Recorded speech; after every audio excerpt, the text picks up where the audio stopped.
Găsește produse Oral-B și Brown pe EMAG la prețuri de sărbătoare. Așa cei dragi vor avea motive să se simtă bine zi de zi. Profita acum de promoții.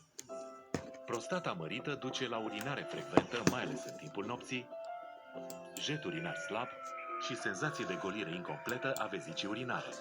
Proxelan, singurul supozitor din categoria altor produse pentru hipertrofia benignă de prostată. Proxelan, un supozitor o dată pe zi.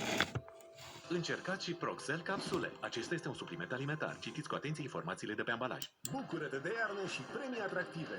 Alimentează cu minimum 25 de litri carburanți MOL EVO și câștigă peste 1000 de premii în carburanți sau o Honda CR-V Hybrid. Dublează-ți șansele cu MOL EVO Plus și multibonus.